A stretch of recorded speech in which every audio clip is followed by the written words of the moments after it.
had the iPhone 17, I'd still be miserable because it wouldn't fix my problem of having to clock in and do actual work. But then I got a sandwich that I paid with money and life was all good again.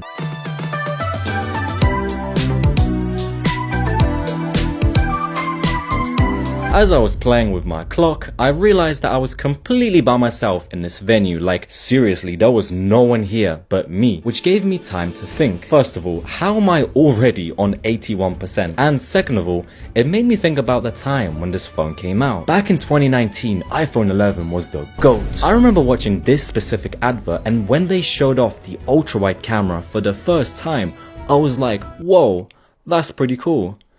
They introduced the slow motion selfies, or slowfies, which I think about 3 people remember that feature even exists. They also added night mode for the first time ever on an iPhone, and at least to me, that iPhone was pretty sick. The iPhones before that, like the X or the XS, were like $1,000, and the iPhone 11 started at $699. It was perfect.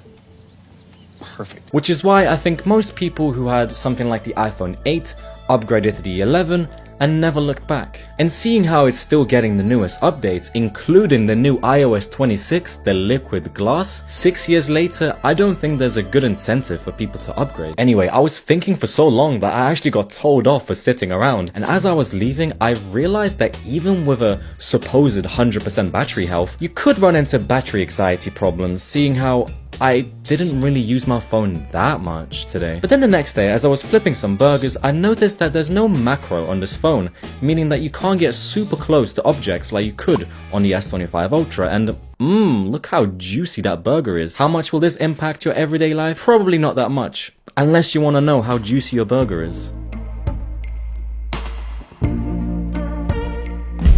No worry at all.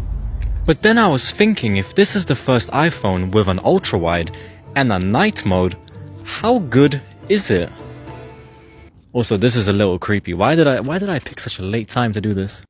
I took this on a newer Samsung, and then I took this on a 6-year-old iPhone, and what? Why does the iPhone still look so good? Then I took an ultra-wide on the Samsung in night mode, and when I went to do that on the iPhone, I noticed that the main camera has the night mode symbol, but if you switch to the ultra-wide, you suddenly lose that ability. Ha! iPhone 11, I finally found your weakness. And then I think I accidentally dropped the phone or got hit by lightning or something. Anyway, this is the best that you can get on the ultra-wide without the night mode. Not bad. Also, explain this to me. Samsung has a bigger sensor, but somehow I'm seeing more detail on a 6-year-old Samsung. What's going on? Also, I don't like this. It feels like someone's following me.